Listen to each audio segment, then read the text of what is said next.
Hello दोस्तों, welcome back to my YouTube channel horror stories with Ashir. दोस्तों कैसे हैं आप लोग।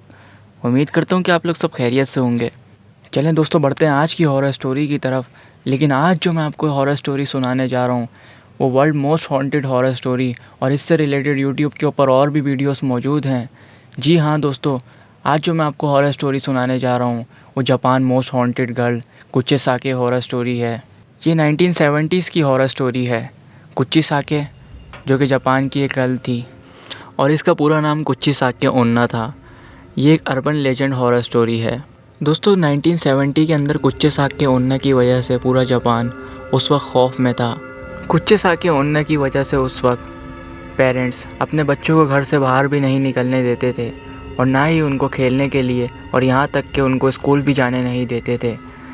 दोस्तों रिसर्च के मुताबिक पता चला है कि 1970 के अंदर जापान की सड़कों और यहाँ तक कि जापान की गलियों के अंदर एक लड़की घूमती थी और वो अक्सर सबको दिखाई देती थी, और उस वक्त उसका आधा चेहरा मास्क से ढका हुआ होता था।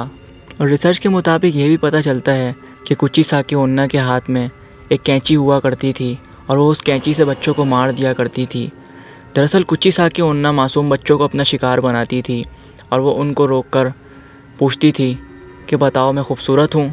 बेचारे इनोसेंट बच्चे इसकी चमकीली खूबसूरत आंखें देखकर और इसका मास्क से आधा ढका हुआ चेहरा देखकर हाँ में जवाब दे दिया करते थे। और वो जैसे ही हाँ बोलते थे कुचिसाकी ओन्ना अपना मास्क नीचे हटाकर उनको चेहरा दिखाती थी। कुचिसाकी ओन्ना का दूसरा चेहरा बहुत ही ज़्यादा भयानक होता था, क्योंकि इसका आधा मुंह भयानक तरीके से फटा हुआ होता था और उसमें से खून बह रहा होता था। मानो ऐसा लग रहा होता है जैसे किसी शार्प नाइफ़ की मदद से इसके चेहरे पे वार करके इसका मुंह फाड़ा गया हो। और वो अपना ये भयानक रूप दिखाकर बच्चों से दोबारा पूछा करती थी कि अब बताओ क्या मैं खूबसूरत हूँ। बच्चे इसकी आंखें देखकर, उसका भयानक चेहरा देखकर और खौफ के मारे झूठ बोल दिया करते थे और उसको कहते थे कि जी आप खूबसूरत हो। बस बच्चों का यह कहना होता था कि वो अपना नाइफ़ निकाल कर या कैंची निकाल कर बच्चों का मुंह भयानक तरीके से फाड़ दिया करती थी, और ज़्यादा खून बहने की वजह से बच्चों की वहाँ पर मौत हो जाया करती थी। 1970 के अंदर कुचिसाकी ओन्ना का खौफ इस कदर बढ़ चुका था, लेकिन कुचिसाकी ओन्ना ये सब कुछ क्यों करती थी और इसके पीछे क्या हकीकत थी, और कुचिसाकी ओन्ना कहाँ से आई थी। कहा जाता है कि कुचिसाकी ओन्ना एक बहुत ही ज़्यादा खूबसूरत लड़की थी। कुचिसाकी ओन्ना को अपनी खूबसूरती के ऊपर बहुत ज़्यादा नाज था। कुचिसाकी ओन्ना का हस्बैंड एक समुराय था और वो उससे बहुत ज़्यादा मोहब्बत करता था। दरअसल एक युद्ध के लिए कुचिसाकी ओन्ना का हस्बैंड चला गया और थोड़े टाइम तक वो घर ना लौटा, और थोड़े टाइम बाद वो जैसे ही घर लौटा तो उसने अपनी आंखों से देखा कि कुचिसाकी ओन्ना का अफेयर किसी और लड़के से चल रहा था। बस उसका ये देखना था।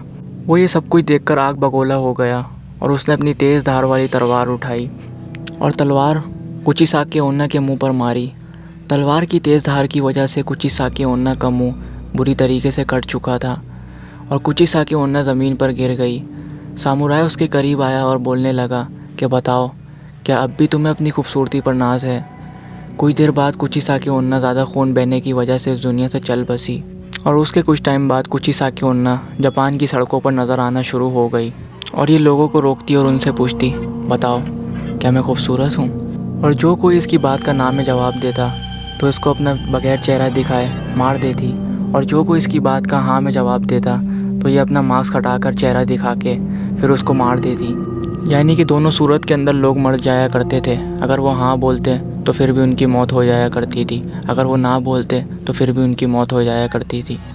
लेकिन आखिर कुचिसाकी ओन्ना सब कुछ क्यों कर रही थी और वो लोगों से अपना इंतकाम क्यों ले रही थी, और अचानक वो जापान की सड़कों पर नज़र आना क्यों बंद हो गई, इसका जवाब तो आज भी किसी यूट्यूबर के पास नहीं, और ये आज भी एक मिस्ट्री है। तो दोस्तों अगर आप सुनसान सड़क से जा रहे हों और आपको एक मास्क वाली लड़की दिखाई दे और वो आपके करीब आए और आपसे सवाल करे कि बताओ क्या मैं खूबसूरत हूँ, तो दोस्तों कमेंट बॉक्स के अंदर लाजमी बताएं कि उस वक्त आपकी क्या फ़ीलिंग होगी। अगर आप ज़िंदा बचे तो ज़रूर बताना।